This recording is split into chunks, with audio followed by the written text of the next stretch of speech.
Support for this podcast comes from Frito-Lay and the 2023 Snack Bracket Championship. The Frito-Lay Snack Challenge is underway, and fans are voting on their favorite snacks to crown champion. We're talking about prime-time matchups between the best 64 snacks in the land. Will Ruffles Ridges reign supreme? Can Doritos defend their dynasty? Or will Smart Food use their smarts for a surprise upset? Only you can decide. Get in on all the action for a chance to win up to $1,000 or a year's worth of snacks. Let your snacks be heard. Just go to fritolaysnacket.sbnation.com to vote and enter for a chance to win. No purchase necessary. Sweepstakes ends April 3rd, 2023. Void where prohibited. Year's worth of snacks awarded in the form of 52 coupons, each good for one bag of chips. See official rules at fritolaysnacket.sbnation.com.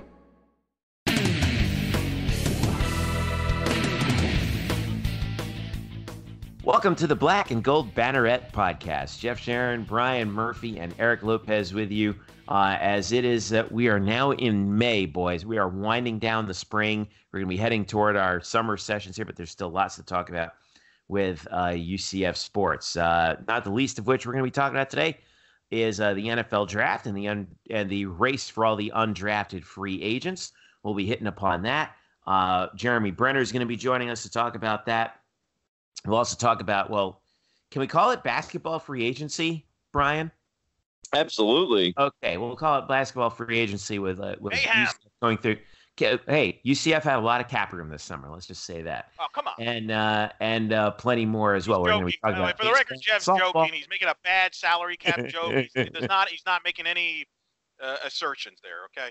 Money under the table jokes. Talks, Come on, Jeffrey. baby. Stay above board. Money talks, baby. Money talks. And we have, and we'll talk baseball, softball, and also tennis. Both tennis teams getting into the NCAA tournament in the same year for the first time ever, which is kind of surprising to me. So we are Black and Gold Banneret, UCF's home on the SB Nation Network. You can follow us at blackandgoldbanneret.com, facebook.com/blackandgoldbanneret, and UCF_Banneret on Twitter. Follow us individually at Jeff_Sharon, Eric Lopez Elo, and Spokes_Murphy. All right, let's get to work. UCF, we were talking about the NFL draft coming in. We thought one player would get drafted, and we turned out to be right about that. It was Trysten Hill. We had hopes that somebody else would, but it didn't work out. However, several UCF players were either invited to rookie camps or signed undrafted free agent rookie contracts. So to start off, well, Trysten Hill was drafted by the Dallas Cowboys with pick number 58 in the second round. Yet again, UCF with a pick in the top 3 rounds of the NFL draft. And then, of course, we had several other guys sign as well. Rashard Causey with the Atlanta Falcons, Wyatt Miller with the New York Jets, Matthew Wright with the Pittsburgh Steelers, Dredrick Snelson with the Jacksonville Jaguars, and then the invitations to training camps went to Mac Loudermilk with the Buccaneers, Kyle Gibson with the Ravens, Michael Colubiali to Jacksonville, which is no surprise. Taj McGowan had his choice of places where he wanted to go, either the Giants or the Jaguars. He chose the Giants. Woohoo! And then we also got late word Pat Jasinski. Eric C. Henry from Underdog Dynasty was all over this one. Pat Jasinski will be with the Atlanta Falcons in their rookie camp, and I think and the Taj McGowan stuff actually came down late. I think we're still waiting on. Are we still waiting on Titus Davis? Is that it, Brian? Yeah, but I mean, you would assume he'd be signed by now. I am. I mean, I said on this podcast we had a decision of who would be the second guy picked if you had to choose a second guy, and I said Titus Davis. Titus Davis and Wyatt Miller, and I'm kind of shocked that Titus has not signed. Don't know what's going on there, but no word on Titus Davis's football future. You know who does know what's going on? Jeremy Brener, and he joins us now. He, in addition to his duties for us, he is also with Battle Red Blog, which is the Houston Texans site, and is also condolences. And also works for the Houston Rockets site Dream Shake. So Jeremy, what's going on? I'm good, Jeff. It's always happy to be here with you guys. Y'all are like my older brothers in a sense. So and anything we can do to get your mind off the Rockets right now. Oh, so. Absolutely. So, all right, let's talk about some of the. Let's talk about Trysten Hill first of all. I mean, like we were talking about earlier, no surprise that he goes in the second round. No surprise that he went to Dallas. I think there was a lot of chatter coming out of Dallas that they were really enamored with him. As someone who keeps an eye on the NFL and particularly the NFL in the state of Texas, what do you think about the fit? Are we going to see plenty of Trysten Hill on Sundays this fall? Yeah, I mean, look, I think Trysten, the good part about Trysten is that he's in a place to where he has a chance to contend for playing time. And he will definitely be a part of that defensive line. He's not going to be one of those healthy scratches for 16 games this season. He will see some playing time, although, might not necessarily be a starter, although that is a very, very stacked defensive line that he is joining. He's going into the room with DeMarcus Lawrence, with Tyrone Crawford, and that's just, the heap of the mountain. And it's a very deep room, but Trysten Hill will be able to hold his own, and he'll be able to learn from some of the very best linemen in the league, and he'll be able to hopefully stuff the run for them. And, I think what's important to note here is that Dallas, it was their first selection in the draft, which goes to show you, and usually more often than not, most teams use their first pick on their biggest need. And for a team to entrust you with their first draft pick, that's got to make you feel pretty special. And you're coming in as the highest touted rookie. So Trysten's going to have big shoes to fill, but I do trust that he's in probably one of the best spots he could possibly land in. I know that at Pro Day, Rod Marinelli was running the defensive lineman drills, and he was particularly enamored with Trysten. And he would call, from what I heard from other people that were there, he would call other linemen like Titus Davis. He'd go by their last name. But with Trysten, it was Trysten. It wasn't Hill. And hey, Trysten, come on. But and I think that's a sign of their relationship, I guess. And they kept in touch throughout the draft process.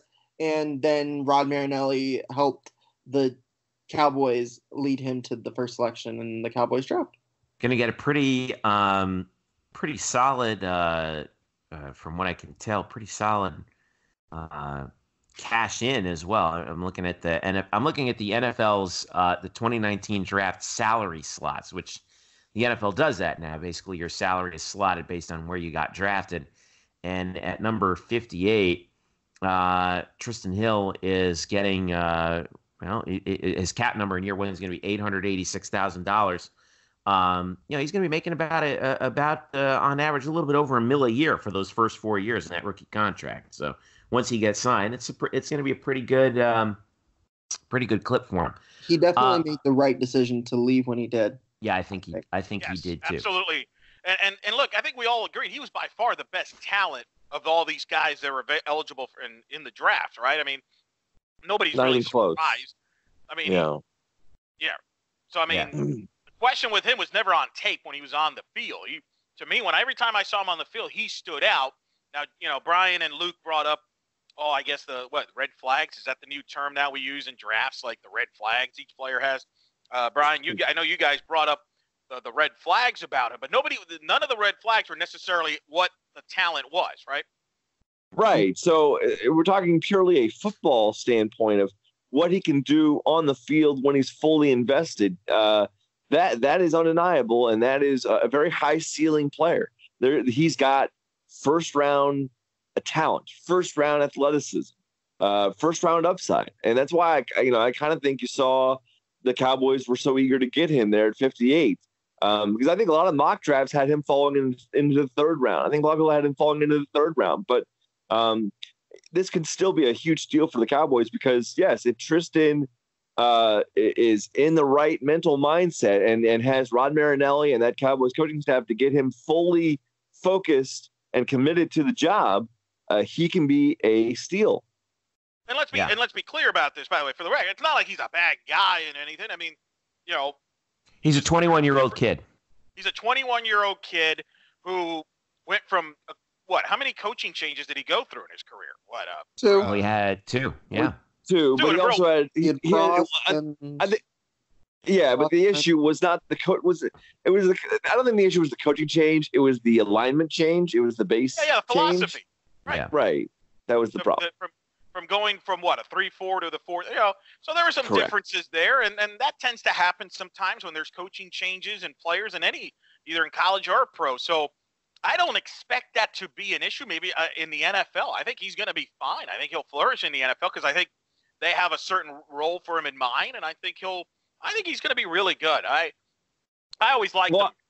Watching him play. I thought he was a big factor in some of their big wins in the last couple of years. I think it helps Trysten that he has seen, no matter his initial skepticism, he has seen how productive he can be in a 4-3.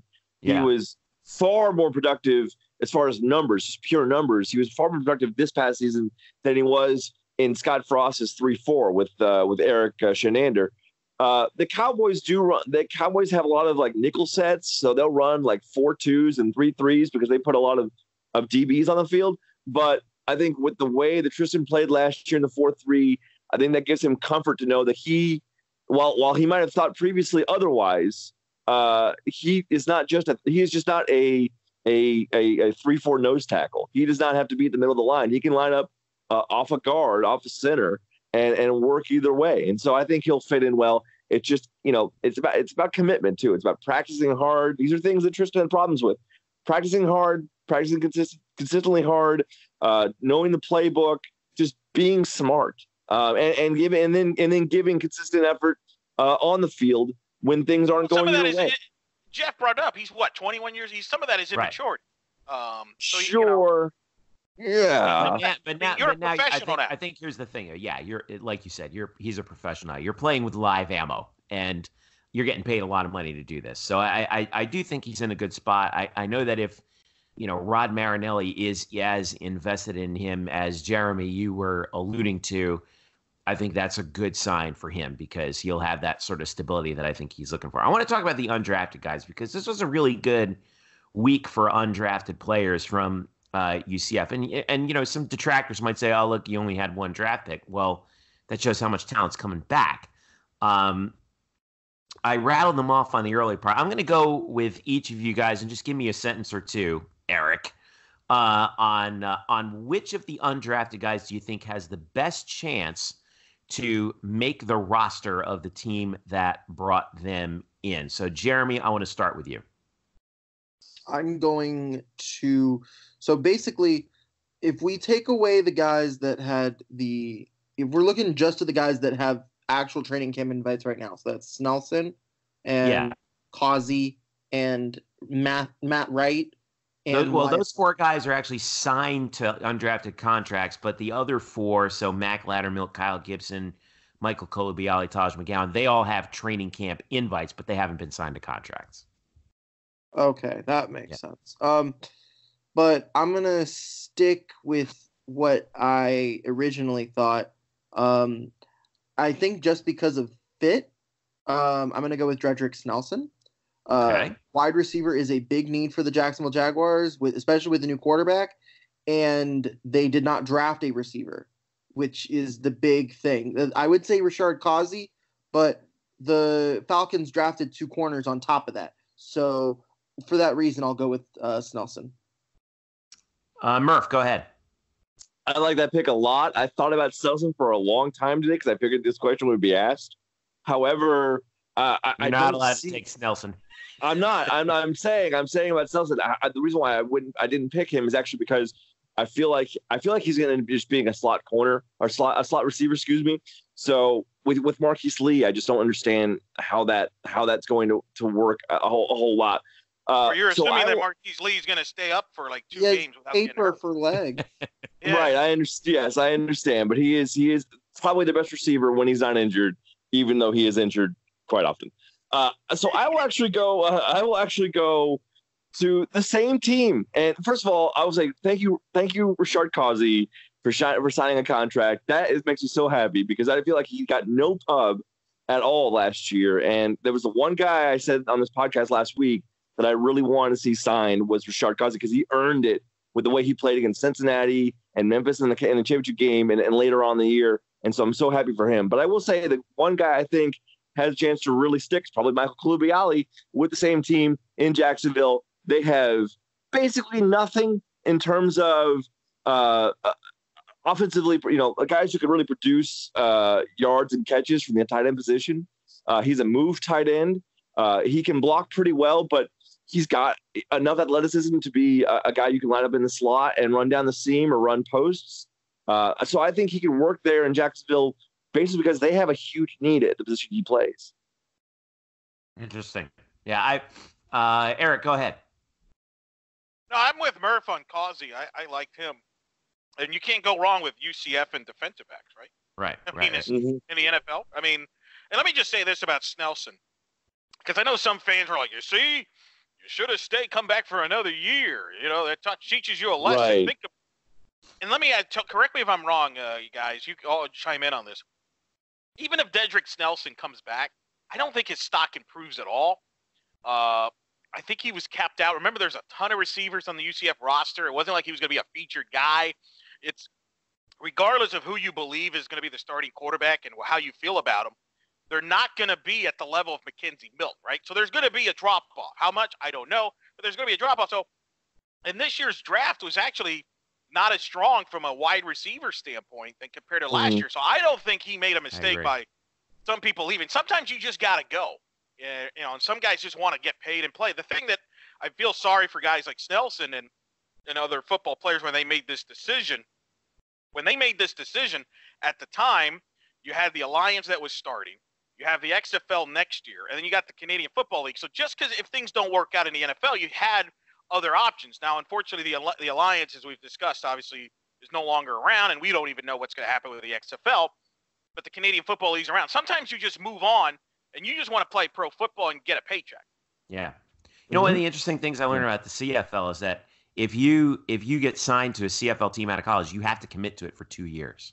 I didn't realize that. You can't go to the NFL after 1 year. So now I was about to say Rashard Causey, not just because of the reasons that you guys illuminated, but also, they lost Robert Alford and Kamal Ishmael, who a former UCF Knight himself, who's been in Atlanta for a long time, kind of bounced in between, the starting secondary and special teams. Well, he's moved to linebacker this year. So Atlanta right there is down 2 key defensive backs heading into this year. They needed DB help, and I think Rashard Causey is great. But that's not where I'm going to go. I think the guy who has the best chance to make his team is Matt Wright with the Pittsburgh Steelers. And I'll tell you why. We know that that Pittsburgh is where kickers go to die. But last year, all right, they had Chris Boswell, who in the first 15 games was 13 for 20. Awful by NFL standards. He was injured. He was IR'd the last game. They brought in somebody named Matthew McCrane, who played, who made, I think, 2 or 3 kicks in their season finale. But the Steelers were Matthew McCrane's 3rd team that season. So you're not going to get great consistency for him.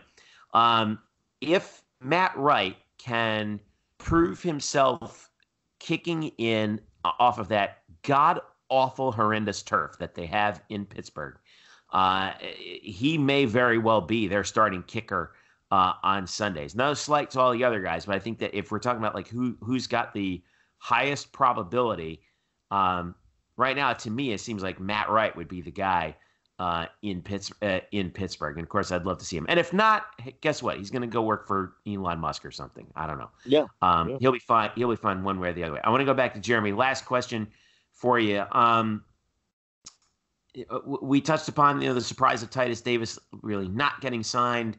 And obviously there were a couple other guys. I want to look ahead to 2020 because just real quick. Because this is where things are going to start to get interesting, where those guys that first came in under Scott Frost are going to start going. If I had to ask you who would be the highest picked UCF Knight in the 2020 NFL draft, who would it be? That's tough. Jeff. Oh, I know. That's why I'm here, man. This is my draft class. Can I be the first pick? I'm gonna walk on this year. I'm gonna walk on. Yeah, or you could be a grad transfer. I'm the quarterback. I'll be on. Okay. To be totally honest with you here, the person that stands out to me as the person that like will definitely get drafted. I wouldn't necessarily say he'll be the first person off the board, but I think the person with the highest chance of getting drafted is Jordan Johnson. And the reason why I say that is because he's been the most consistent starter. He hasn't really played any bad football here. He's going to get another year where he starts, and he's just been a really good, and he's a center too, which you don't see a whole lot of. And he can also play guard. He can maybe even swing out to tackle, although I'd keep him on the inside. Jordan Johnson is definitely, as if he can stay healthy and if he can, stay on this trajectory that's been on, I think he could be like a good mid-round selection. I'm so glad you picked Jordan Johnson. Real quick, Murph, what do you think? Richie Grant. The NFL, he's the highest guy in the NFL's in the NFL.com's, I think, top 100 for 2020, which I think was right. I think I saw another list. He was among the top. Well, I think that was a college list, but regardless, Richie Grant. I mean, he actually could have come out this past year. He was a redshirt sophomore, so 3 years out, he could have come out. Actually, would not have been a bad idea for him to come out, considering I don't think it was a great class for safety. But coming back. If he does what he did last year, which is basically put himself into the conversation for like the Jim Thorpe Award, and do that again, he's going to be taken the first 2 days. Elo? Unfortunately, I got to agree with Murph. I mean, again, defensive backs, UCF and the NFL have a good history and a good relationship. So I'll go with that. Let me throw 2 names here. Trey Nixon and Gabe Davis, wide receivers, both juniors. Nixon, 6'2", 180. He's a redshirt junior, quarters, came from Ole Miss. Gabe Davis. If one of them has a big year, kind of like a Traquan Smith type year, maybe they get a high draft pick, no?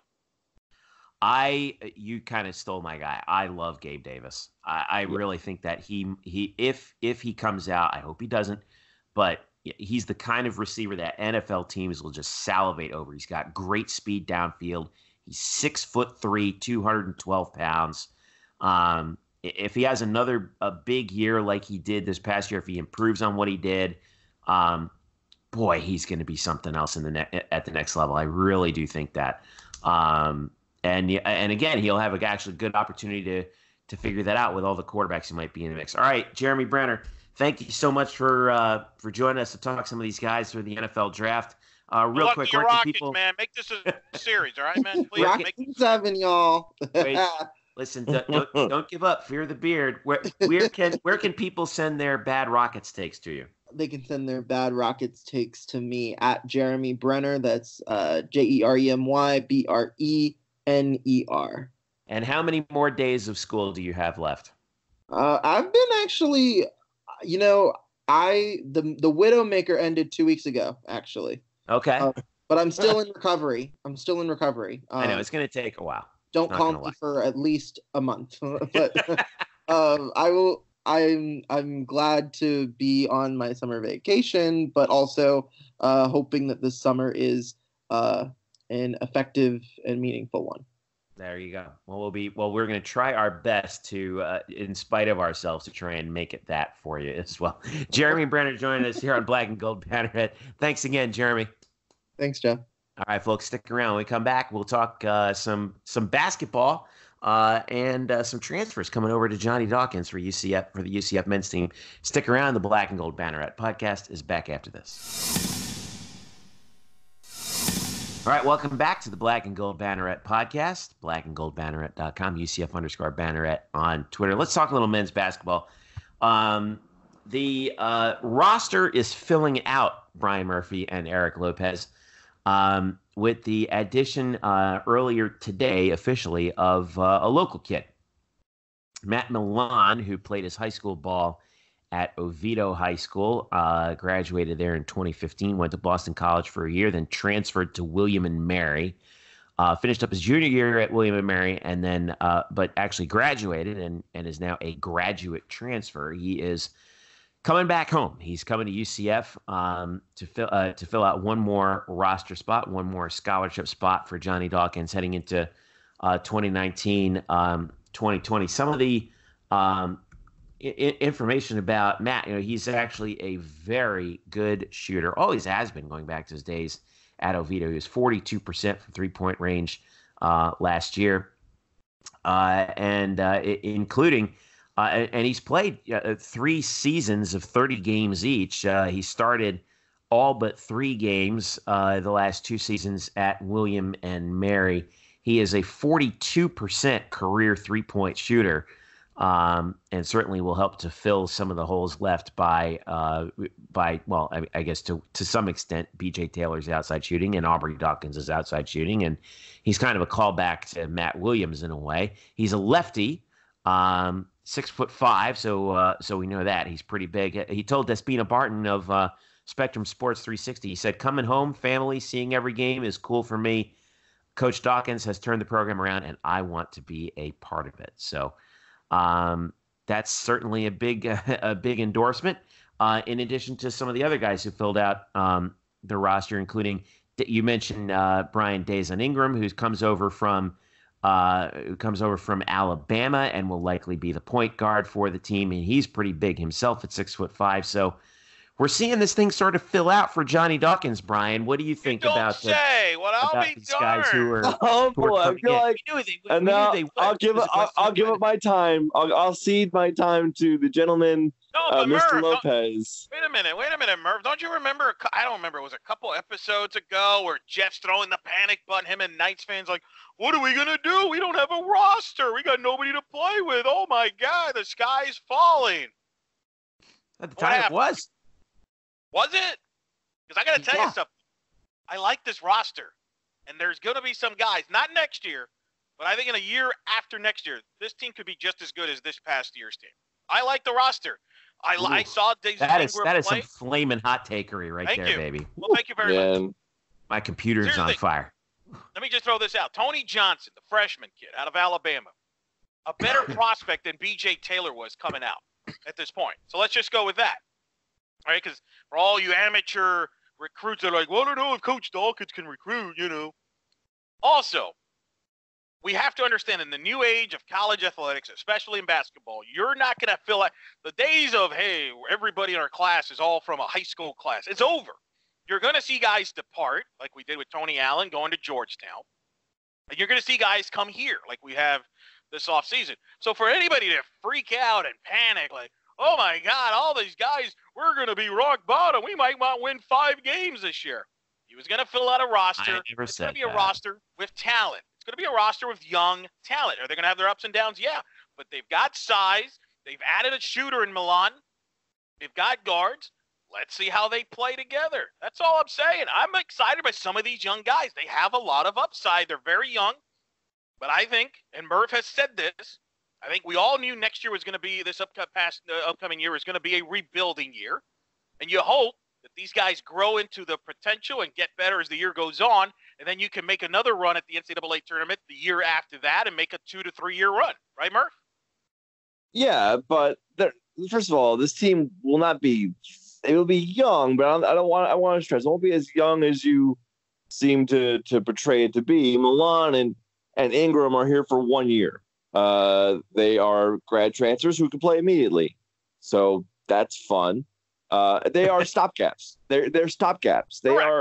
They're basically bridge panels to the next generation of UCF players, meaning Tony Johnson, Darren Green, guys like that. So, which is really the nucleus for the future, really. I mean, there's certain guys you build for the future, and then you have some stopgap veteran guys to help you kind of in the meantime. So what UCF is trying to do, this is still a rebuilding year. What UCF is trying to do is sort of just hold the fort for this year and then sort of kick the can down the road to next year, where the young kids, might get some playing time and get a year, basically just a year on the college game under their belts. get to experience the college game. And then they start playing more and more as sophomores in the 2020 season, 2020, 2021. So, what year is it? Anyway. No, you got that right. You're good. Yeah, I did. I did get that right. So I do want to say, I think I don't mind these signings. These signings make a ton of sense. You needed a point guard after Terrell Allen left for Georgetown. I don't think we mentioned that. He's officially in Georgetown now. So that's correct. You've got that point guard in Dazon Ingram. You need a shooter with BJ and Aubrey gone. You've got that now in the Oviedo zone, Matt Milon. I think there is one scholarship spot remaining, and I think that will go to another guard. If I had to guess, I have no names. Don't ask you for names. There are a ton of transfers who are still out there, big, highly rated transfers. But I would not look to be like, I don't think UCF's going to sign one of the big dog guys in the transfer window. But what they will sign is another guard, because even with Ingram, they probably need another sure-handed ball handler, a facilitator, a guy who can move the ball around. Because if you look at the roster right now, besides Ingram, who's good at that, you have Cesar DeJesus, who's really not really a point guard. He's really not a passer. He's a driver. And then you have Tony Johnson and Darren Green, and they're freshmen. And I just don't know what you can expect out of them. And I don't think they want to expect – I would assume they don't want to expect a whole much out of them in their first year out. So I think with Johnson they do, though, Murph. I mean, one of them has to be. I think Johnson's the guy that probably needs to, kind of like B.J. Taylor did in his freshman year, where goes through his ups and downs, but, had a good freshman year. If Johnson plays, he probably plays, I assume, a heavily limited role of about 10 minutes a game. That is my assumption. Luke Saris actually brought up a great point. He said, I know what you're going to say. I know you're going to say, Jeffrey, and it is a great point. So go ahead. Yeah, he said, this is quoting Savage Luke on Twitter. He says, at some point next season, UCF starting five could consist of all transfers. And he mentioned Juan Locke, who came over from TCU. People forget, but it's true. Colin Smith was a transfer from George Washington. He didn't transfer this year, but he is a transfer from somewhere. Ibrahim Famuke Doumbia, who came over from South Carolina, could be the 3. And then you have Matt Milon at the 2 and Dazon Ingram at the 1. So, that's a total overhaul. and that lineup would not surprise me, especially once we bring into conference play, because again, a lock will not be available until the end of the fall semester. Right. But and again, it's a young team, and here's the thing: this is college basketball in the new century. I think we're going to have to wait instead of reacting in March and April about the roster for next year. You're going to have to wait because there's going to be some additions and subtractions like this. And Murph said it; they're not done yet. They're not done yet. They're not. So no. How about we just give I don't know, this is a crazy idea. Let's give the coach a benefit of the doubt, or know what he's doing. And just because you may not, hey, he's not a high school freshman. I don't know what he's a 2-star, a 1-star, or a 3-star. Can we just give the guy a break to fill out his roster? You might be surprised. It might be pretty good. I'm pretty optimistic. I like what I'm seeing. I'm excited to see the young players. I'm actually a little more higher up on the freshmen than Murph is. We'll see. Me and him will agree to disagree. We'll argue at the basketball games. We'll check the box scores. But it's going to be exciting to see what happens. Let's give them the benefit of the doubt instead of like, oh, my God, let's throw the panic button. Well, I mean, I guess with all these guys coming into UCF as transfers, I think we can officially put to bed the Johnny Dawkins coaching rumors. I think that's a good thing. Well, yeah, also because every job in college hoops is filled. So, yeah, there you go. So, yeah, we can put that story to bed now. Well, hold on, Murph. Wait a minute. You say that, but I disagree. The FBI, the whole trials, I'm sure is going to wrap up. There could be some casualties from that. No, there won't. Oh, I think Sean Miller. Come Sean Miller. on. There's on tape that Sean Miller paid Ayton like $10,000. Yeah, but Will Wade's already back at LSU. I feel like, exactly. Watch Sean Miller get a raise. All right, just mark it down. All right. Yeah. All right, so that'll wrap it up on basketball. I wanted to touch upon that. The other big story that happened this week. By the way, real quick on the Alabama kid Ingram, he played against UCF. That's true. In November when UCF beat Alabama, had 18 minutes, 4 assists. He fouled out in the game. Had his moments. He was coming off the bench. So if you were at that game against Alabama, you got to see your potentially the future starting point guard for UCF. As kind of wild as that is. Unfortunately, Murph missed that because he was covering the NCAA tournament in volleyball. So I did. I was basketball adjacent. That's not nothing to knock. I'm here to say that. All right. Moving over. Tennis. What a great historic week it was for UCF tennis. Eric Lopez.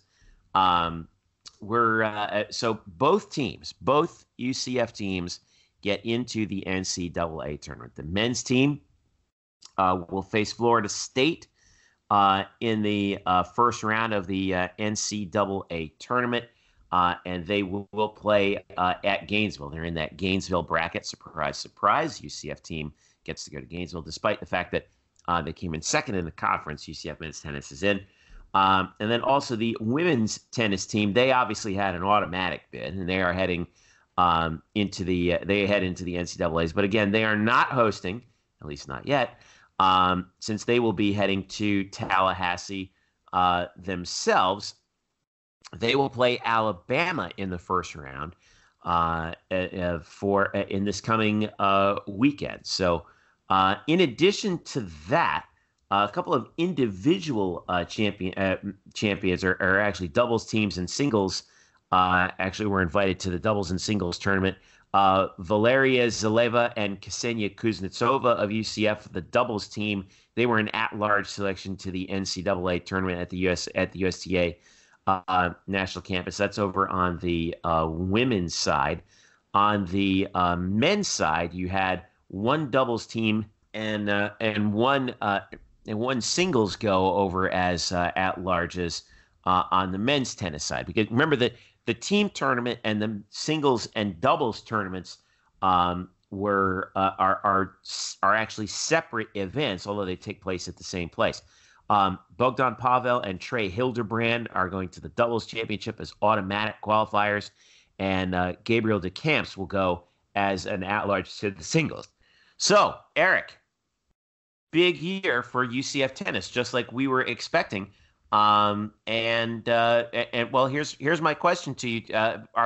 Obviously we're going to see the singles and doubles teams when the tournament starts at Lake Nona, but what about the women's and men's teams? What are the chances that they can get back to Lake Nona, starting with the quarterfinals? That's where that would start at Lake Nona on May 16th. The tournament, the whole NCAA tennis tournament at Lake Nona starts with the team quarters May 16th. Then they go through to the finals, and then they have the singles and doubles tournaments right after through the 25th. So what do you think? Well, the one guarantee, I know one team that's going to be there, and that's you and me, Jeffrey. We're going to be there. Murph, you're welcome to join us. I don't know how that works in your busy schedule with Yankee baseball and UCF baseball during that time frame, but we will be out there for that. Look, I think it's a tough draw. By the way, props to you, Jeff. I don't know where last week you called this. You found the bracketology in tennis who nailed this, mostly because tennis goes by rankings. There is really no committee needed. They just go based on rankings. But props to you because you called this last week. These were pretty much the matchups that you found. You hear that, ladies and gentlemen? Eric Lopez just gave me props live on that. That's right, brother. Historic moment in the podcast. Look, it's a tough draw, right? I think the women, obviously, you would think, they beat Alabama earlier this year. So they've had success against Alabama. How much of a big deal is home field in tennis? Who knows? But, both teams have to go on the road. That's going to be tough. I would lean towards the women just because they've been more consistent. But, it's a tough road to go on the road in state. The men's got to play Florida State to get to Florida. Florida's the number 3 seed, too, I think. Florida's a 3 national seed, whereas the FSU's the 11. So I would give the women's team, who's been the more consistent team, maybe the better shot to get to Lake Nona for the quarterfinals. But they're going to have to do it on the road. It's going to be a tough road. But, hey, look, the fact this has been a remarkable year. You mentioned it's the first time both programs make the NCAA tournament in the same year. You're shocked by that. I am, because they've had peaks. They've had peaks and valleys, and you think that at some point over the last 20 years they would have matched up once, and they literally missed each other by 1 year, I think, several times. But this is the first time that they both made it the same year.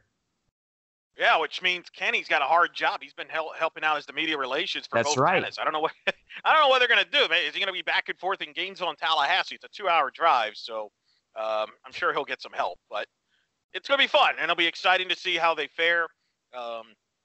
Kind of a bummer that they kind of get treated like softball and baseball has in the past. Softball always got sent to Gainesville, it seemed, and baseball always gets sent to Tallahassee. So that's kind of what happens with tennis here. But, let's see what happens. And both teams are playing well going in, and I think that's a positive. And John Roddick, he's got experience in the NCAA tournament. When they were there 2 years ago, they didn't win their first-round match. We'll see if they can do it this time. We'll see if the women can win a first-round match for the second year in a row and how far they can go. But truly a remarkable story for this program to where it was, Jeff, 4 or 5 years ago? Yeah.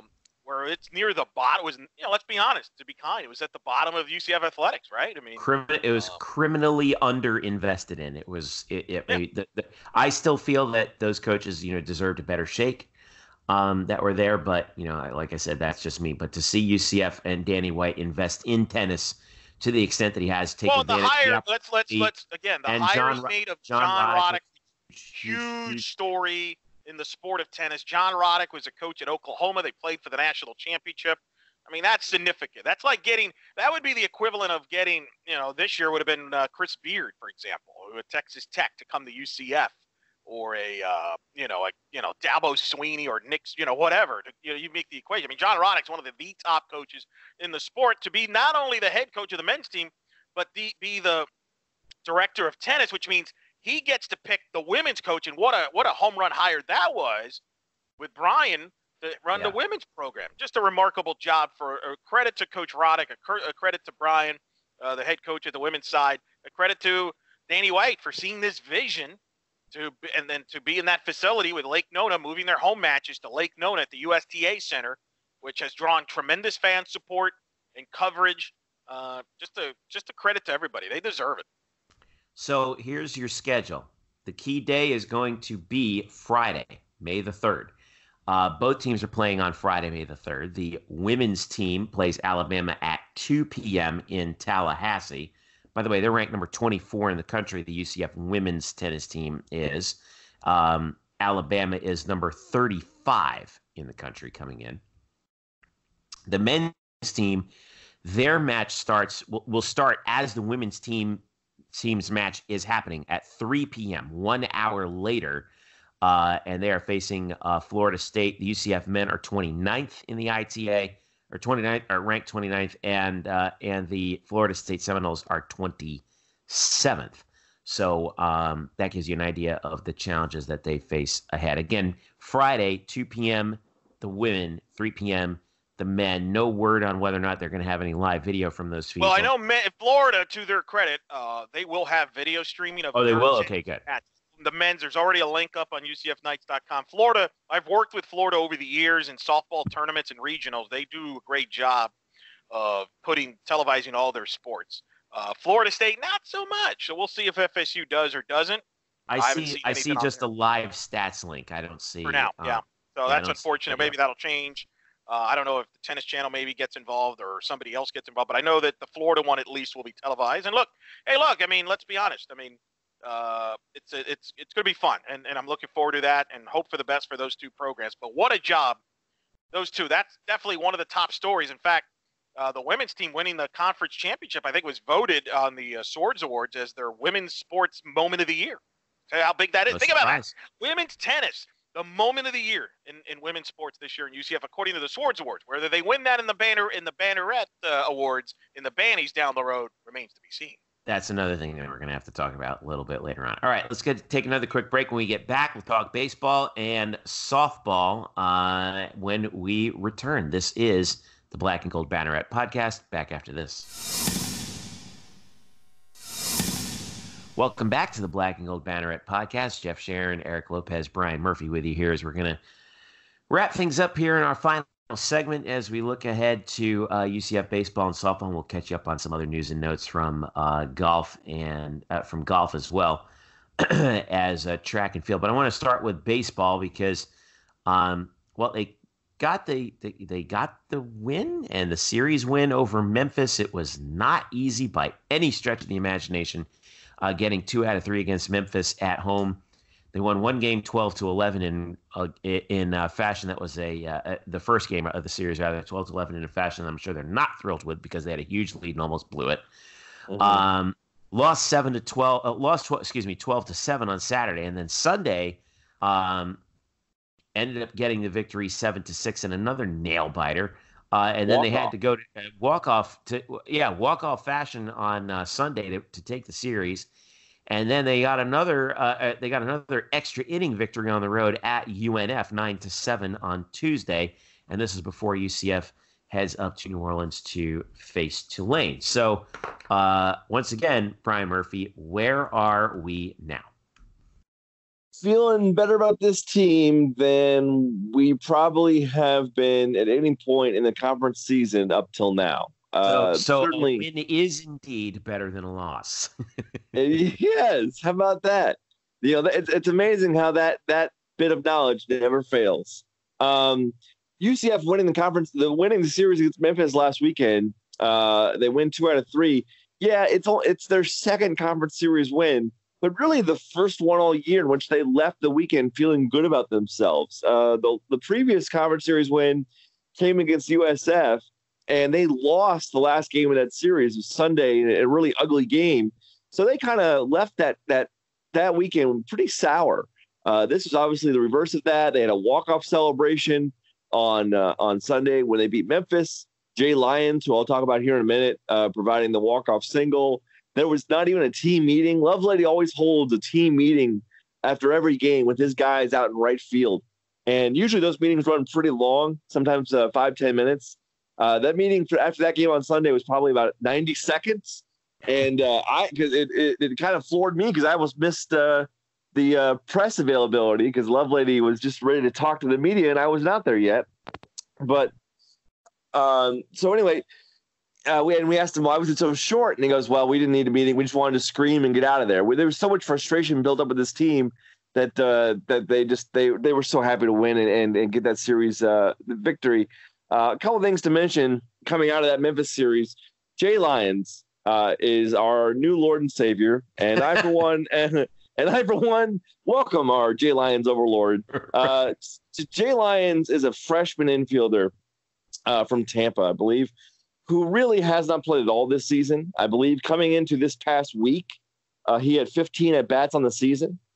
He had 15 at-bats versus Memphis, and actually 17 if you include the 2 at-bats he had against Bethune-Cookman. He went 7 for 17 this past week. He got on base 12 times in 20 plate appearances. He played because Tyler good. That's not bad, Jeffrey. Now I will say I am taking liberties there. I'm sort of spitting narratives because that does include like reaching on fielders' choices and reaching on errors. But you know what? He's on base, so it counts in my book, even though it doesn't count on base percentage. But counts still, 7 for 17 in those games. 3 hits in a couple of those games, and he was playing in place of Tyler Osick, who really has been this team's, I would say, best overall hitter next to Ray Alejo and Dallas Beaver. He's right around there, arguably their best player offensively. So Osick gets suspended because he gets ejected from a game the previous weekend. So this is going back to April 20th. He gets ejected. It's his second ejection of the year, which constitutes a 3-game suspension for a player in college baseball for arguing with the umpire.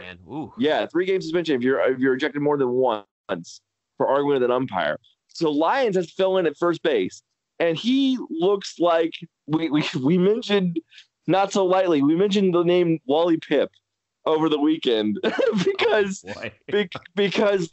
Lyons was playing so well defensively, offensively. He was saving runs with his glove. He was knocking the ball over the yard. It was amazing for a guy who had played so little all season to come out and really carry this team over the past week. It's been fantastic to see. And then, of course, because this is the season of UCF baseball where everything has gone pretty wrong, Lyons comes out of the game last night in Jacksonville with some hamstring tightness. They hope it's not major. We just don't know yet. We will see. Hopefully he's available for this series at Tulane. Yeah, he's a graduate of King High School. He's a freshman. He's only 5'8". Yeah, very stocky kid. Yeah.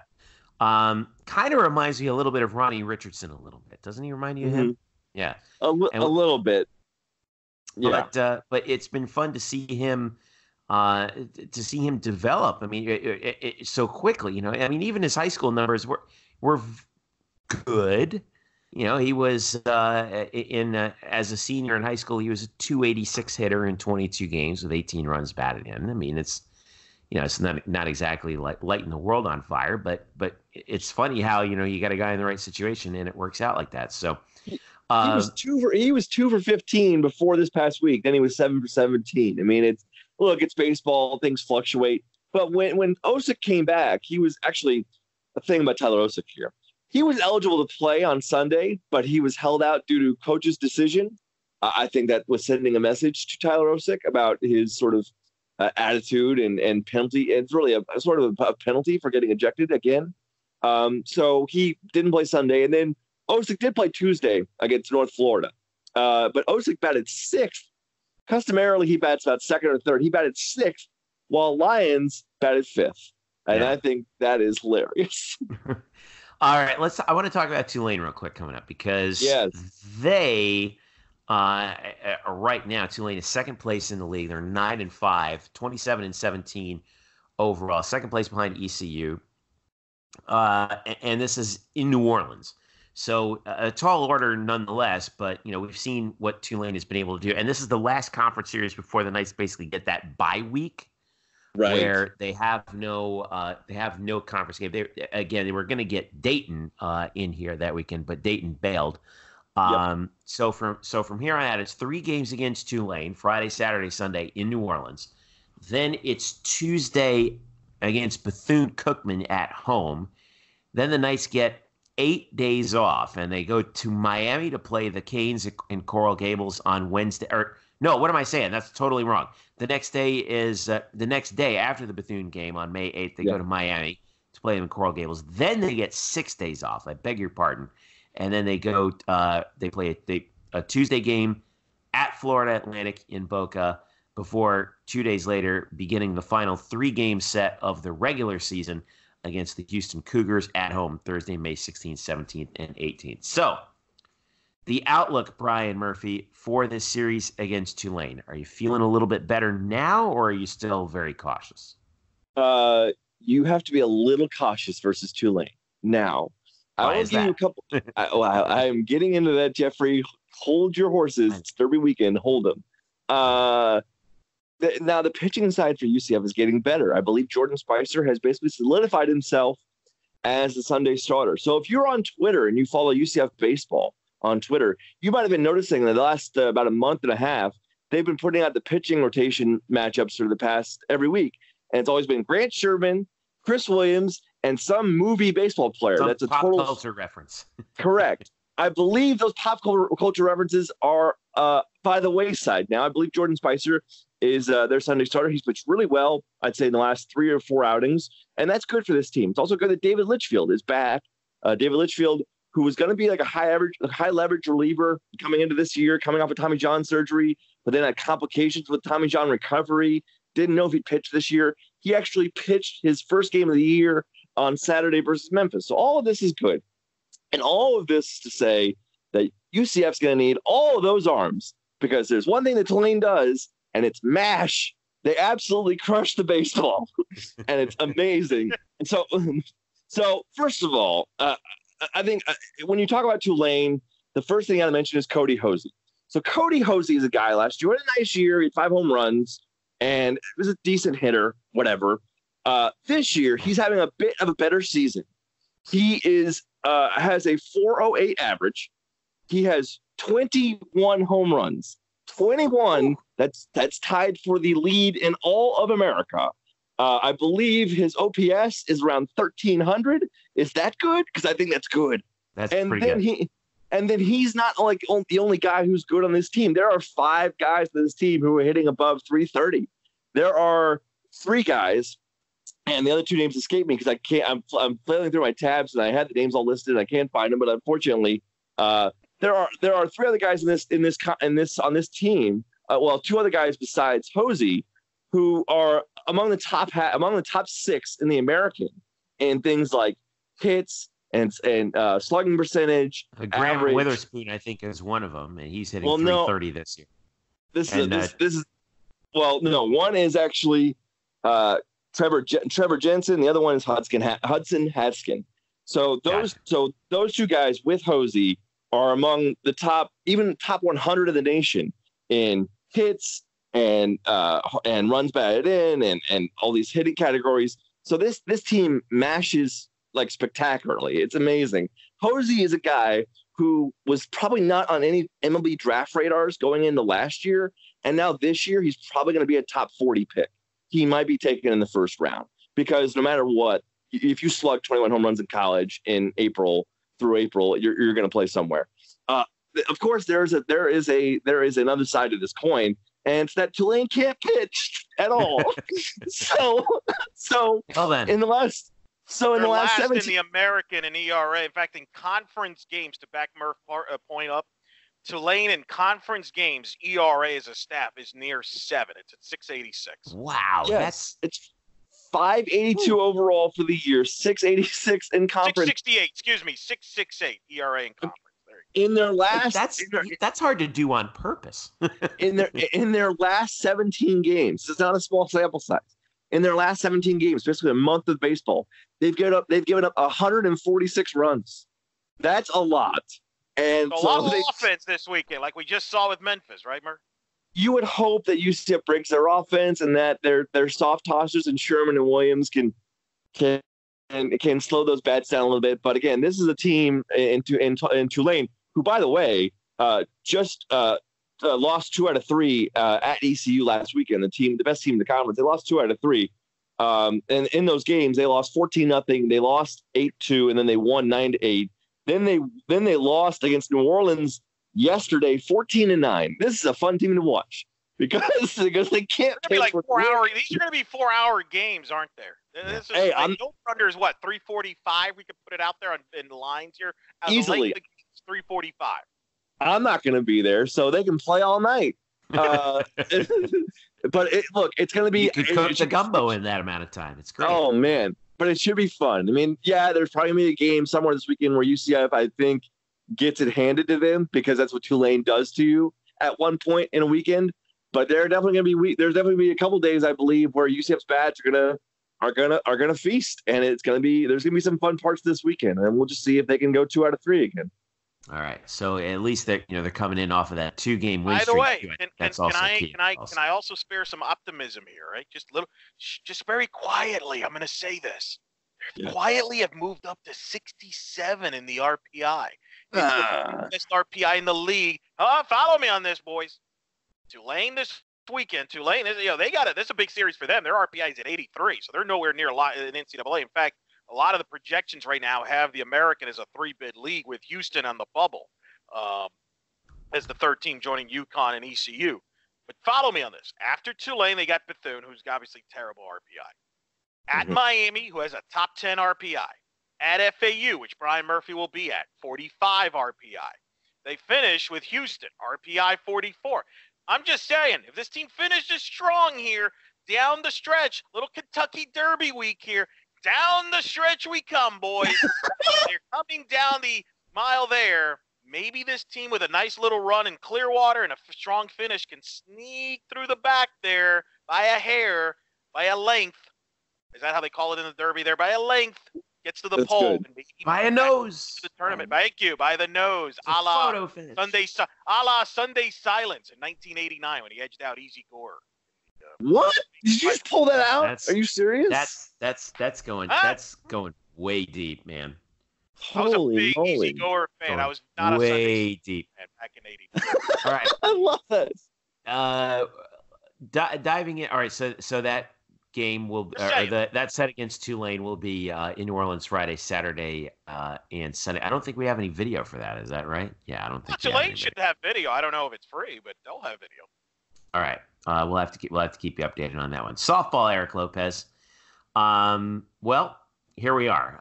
It's they got the victory over UNF earlier today. You were there for that victory, but right now the team is 31-20, but 8-10 in the American after losing 2 out of 3 at home against Houston, who again I mean, Houston is one of the top 3 teams in the American. They're actually in 3rd place at 10-7.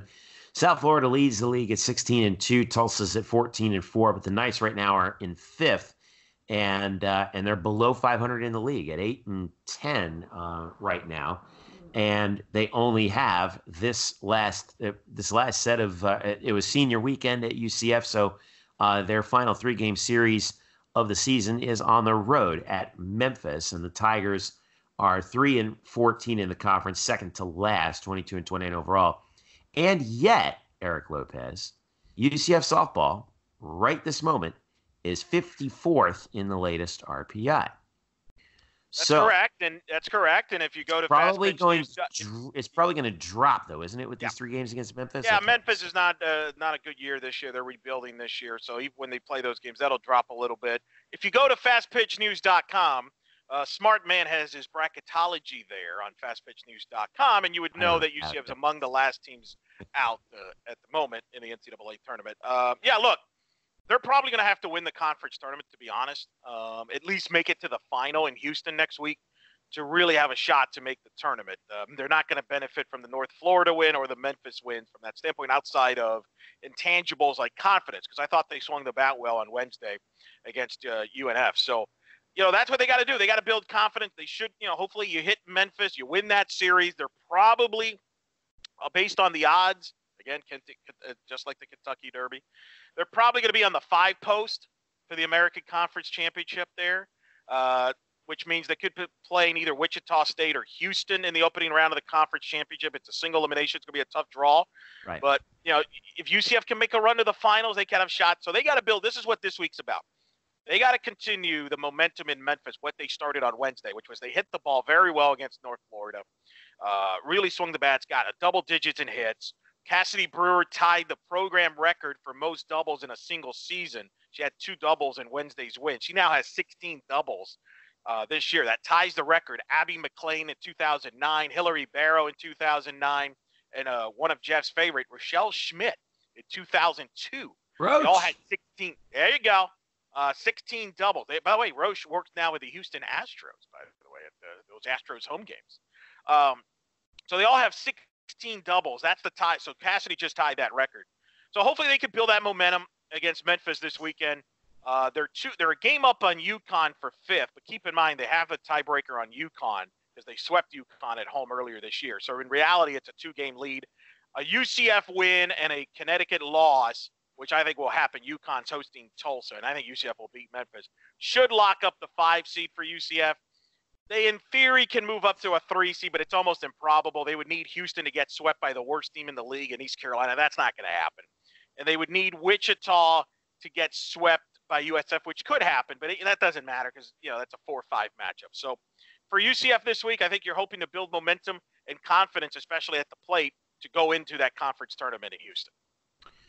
So as I'm looking at how this is going to break down, like assuming that's right, I would think, and this will be my last bit on this, but I would think that if they're going to maximize their chances of getting into the NCAAs, aside from the fact that they would probably need to win the tournament outright anyway, obviously you would want Wichita State, but would they prefer to play Houston in the first round since Houston is 35-16? Wichita's just 29-23. Yes. Okay. As strange as it sounds, even though Houston's the home team, you would actually prefer, assuming UCF's going to be the 5 seed, okay, which I think they're going to be. Yeah. Wichita's RPI is 73, by the way. Houston's is 36. 36. Keep in mind, Ali only started one of those games against Houston, so don't read too much into that Houston series this weekend. I think the coaching staff was kind of thinking ahead here. Hey, we're going to need Ali in the conference championship, single elimination. You don't want to, make sure that a potential opponent in the near future sees her a lot. So you would go through Houston, then you would play a South Florida team within the RPI in the 20s, who, quite frankly, yes, they swept you, but it wasn't like it could have gone either way. So I think they feel that they could play with anyone. It wasn't like, wow, this team was just so much better than us. I think they feel like if they would have swung the bats better in certain situations, they could have beaten South Florida when they hosted them, and they could have beaten Tulsa. So I don't think they feel like, wow, there's this team and then there's everybody else. I think you can make an argument 5 teams, Jeff, and we'll get into this more next week. when we preview the tournament. I think there's 5 teams that can win this tournament in Houston next week. So I think it's wide open. I think for UCF, the key is to just build the confidence that you started with the North Florida, started swinging the bats, continue that into Memphis, and you hope you're playing very well going into Houston. Keep in mind too, final exams are over now at UCF. So a lot of these players now who, not to make an excuse, but it's reality. And you know this, Jeff, having worked there, it's tough to play when you're playing during finals week. And that also is a factor going into the Houston series. They don't have to worry about that anymore. They can just be softball players for the next 2 weeks. So I think that might help them. And of course, if they get through, assuming that they're in the 4-5 in the first round, and again, like you said, it's single elimination, which, as you well know, I hate. We'll get into that next week. Save it for next week. Murph would be the tiebreaker. They would likely play South Florida, the 1 seed in the second round. Right. Which I like, because in theory, that's going to force knowing Ken like I do, my guess is what he'll do in the first round. He's going to try and gamble and save his ace, Corrick, for the semis. He'll probably throw his senior Doyle and try to save Corrick for the semis. But we're getting ahead of ourselves. Yeah. I personally think, if you want my honest opinion, I think UCF's going to end up playing Wichita State in the opening round. I think Houston is going to sweep East Carolina. I think Houston's going to be the 3 seed. I think South Florida will wrap up the regular season title. I think Tulsa will be the 2 seed. And I think Wichita State will be the 4 seed. And I think that's who UCF's going to play. And the thing about it is, they can hit Wichita State pitching. They have, if they're capable of doing it. They don't have the dominant pitching. They can hit them. They just have to do it. And that's what this season's going to be defined one way or the other on how this team hits. And one of the reasons why they've struggled the last few weeks is because they haven't hit, in particular with runners on base when they've had our opportunities. They did that on Wednesday. You hope that's a positive sign moving forward. That's why he's softball Woj, ladies and gentlemen. Eric Lopez catching up on UCF softball. All right. Did you like the 5-post liner there, Murph? Did you like that in the 5-post? I am so fired up right now. Brian Murphy is the only person I know who actually takes horse racing seriously. I'm drinking right now. I am currently drinking the official bourbon of the Kentucky Derby, Woodford Reserve. I can barely pronounce it because I've had so much of it. By the way, it's don't make me take this out, please. No, I'm good. By the way, as I change quickly here, to answer your earlier question, Jeffrey, the Tulane series is premium video. They're Tulane All Access. So what I'm going to do is I'm going to listen to Mark Plus Daniels. Cannot get here fast enough. Yeah. Hey, UCF baseball's game last night against North Florida was on ESPN Plus. That's I know, true, I watched but it. because of the A-Sun, is that right? Correct. I believe Sun, so. TV, yes, it is. It's the A-Sun has the TV package there with ESPN Plus. They already have that agreement. So yes, if you want with video, it's going to be on Tulane All Access Video. It is premium.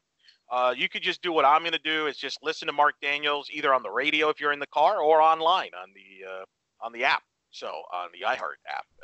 Memphis video is free, so you can watch softball for free at Memphis this weekend. Couple things I wanted to wrap up as we get through. So UCF track and field finished up at the Tom Jones Memorial in Gainesville. That was their last meet before the American Athletic Conference Outdoor Championships. Yes. No, not that Tom Jones. Okay. They finished in 4th in the 4x400 relay.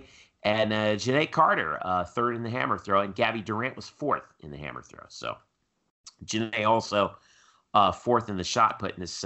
And what is a mat or a meet that UCF goes to obviously every year? Is one of the key meets in the Southeast as they get ready for the outdoor championships for the conference, which are going to be held in Wichita Saturday, May 11th, Sunday, May 12th, with the NCAA preliminaries scheduled to be Thursday, May 23rd. Scheduled to start Thursday, May 23rd. We'll see if UCF makes that. And some golf news, obviously. UCF women's golf has earned a trip to the regionals. They will be playing. They are the number 13 seed. They're in the Cle Elum region. That's a place, Cle Elum, Washington. UCF is heading all the way out west, and they will play May 6th through the 8th at Tumble Creek Golf Club just outside of Seattle. And the UCF men's golf team did not make the NCAA tournament. However, 2 players did. Kyler Tate and Bobby Bai have been selected to play as individual wild cards in the NCAA Myrtle Beach regional. That'll be played at TPC Myrtle Beach. And they're one of 45 people, 45 individuals selected individually. So they're both all AAC, all conference performers. And they will be, and those tournaments will take place May 13th through the 15th. So keep an eye on that. All right, let's wrap this thing up real quick, fellas. Murph, other than preparing for the Derby, such as you are at the moment, what do you have on tap? What are we going to be following? Did you expect me to talk about something else? How many more weeks till the Hambletonian, or did we miss that? Wow, no, that's in August, right? Look at you, Jeffrey. So hey, cute. Look, it's East Rutherford's premier horse racing event. I know. I will be riding tomorrow. If I can get those tuning in. Excuse me. Yeah, right. It's Wednesday now. If I can get the video, if I can get the video on the site, which I'm not sure of because I've not tried it yet, I will be posting. Don't try it now. Yeah. Well, it'll be great. I'll be posting an article about Greg Lovelady and his thoughts about the resolution last week, or about 10 days ago now. The resolution in baseball and softball in Division I that failed. It was the resolution to add a third paid assistant to college baseball and softball programs across Division I. It was only a resolution to give programs the option to pay a third assistant on those programs, but that resolution failed. There has been a cavalcade of backlash over the no vote. People not understanding why this was voted down, and I am one of them. It doesn't make sense why you would say no to something that only gives you the option to do something. And so Lovelady is in that same camp. He had some.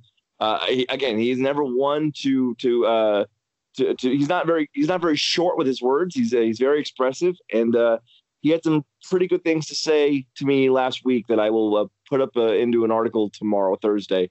And he's not happy with what has transpired. Yeah, we don't have time to get into that right now in this show, but I do want to discuss that with you guys because it's just fans. If you're looking for just the screwed upness of the NCAA. This is not the NCAA. No. But hold on, Jay. Let me correct you. This is not the NCAA. This was the administrators. This was nothing to, again, let's clarify this. Normally we rip on the NCAA. Right. This is nothing to do with the NCAA. This was the representatives, mostly administrators from universities that were representative of these conferences that kind of went against some of their. But how this all went down is such a how the NCAA can screw things up story.